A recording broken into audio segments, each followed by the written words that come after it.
Mahi-mahi, polenta, mangue et agrumes. Le mahi-mahi est le nom hawaïen de la dorade coryphène. La chair est ferme et particulièrement savoureuse. Cette recette de Rémi Van Petegem, chef du restaurant Le Sensing à Paris, vous sera présentée par Hervé.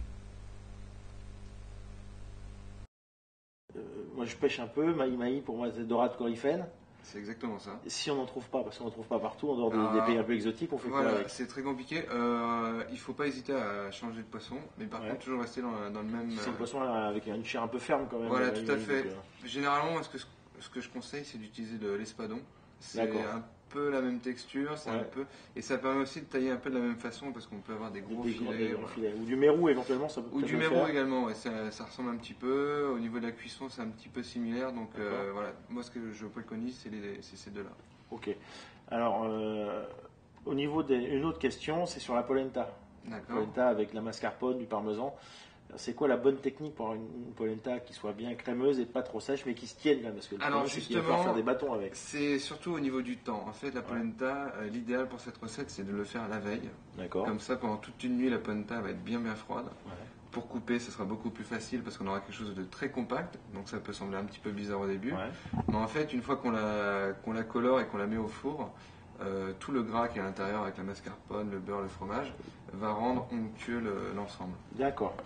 Parfait. On le sert aussi avec un espuma. Alors, on va le mettre à côté. Ça nous servira d'un peu de crémer le poisson. Voilà, tout à fait. Ouais. Si on n'a pas d'agar-agar, on peut mettre la crème fraîche si elle est entière, ça peut suffire, ou de la gélatine. Alors, il vaut mieux mettre une feuille de gélatine, malgré qu'il y ait quand même beaucoup de crème dedans qui va faire tenir l'ensemble. Ça va faire joli. Le problème que si on ne met pas de gélatine, au bout de 3-4 minutes, ça va être complètement liquide. Ça va tomber. Donc moi, je préconise toujours de mettre un petit peu d'agar-agar si c'est chaud, ou si c'est froid, mettre une petite feuille de gélatine. Donc là, on va le servir chaud, il vaut mieux avoir de l'agar-agar. Voilà. Donc si on n'a pas d'agar-agar, on la sert froide, c'est pas trop grave, mais avec une feuille de gélatine. Alors sur le timing de la recette, c'est quoi la bonne mise en place, la marche en avant, on va dire sur cette recette?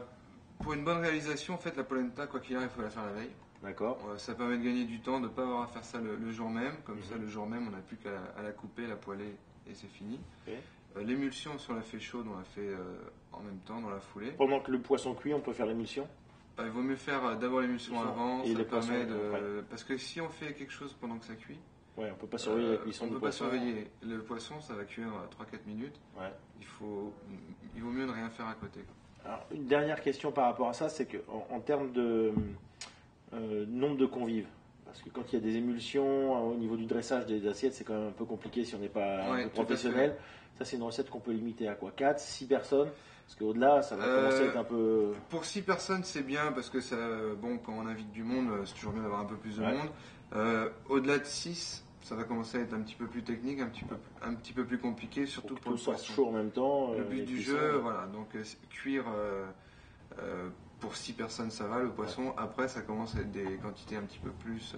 un peu compliquées, quoi. Un peu plus compliquées, quoi. Si on revient sur le poisson, on peut remplacer le mahi-mahi par de l'espadon ou du mérou.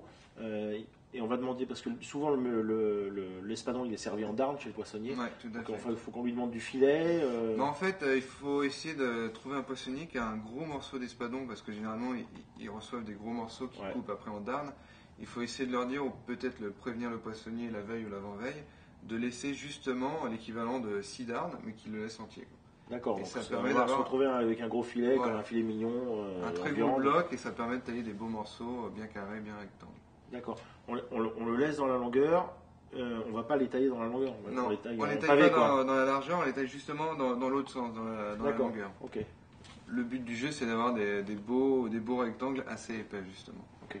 Plus c'est épais, et mieux la cuisson sera, parce que comme il y a 4 côtés, si on colore les 4 côtés, et que c'est tout petit, ça va être archi cuit.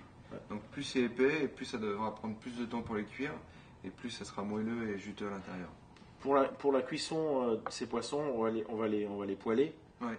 Huile, beurre. Huile d'olive. Huile d'olive, uniquement pas huile d'olive. Pas de beurre, parce que ça va. Pas la colorer trop. Voilà, on peut pas colorer trop fort. Ouais. Donc le beurre, il vaut mieux éviter vraiment au dernier moment, par exemple pour les Saint-Jacques. Au dernier moment, une petite noisette pour apporter un petit peu de ce côté noisette, mais sinon c'est tout. Ok.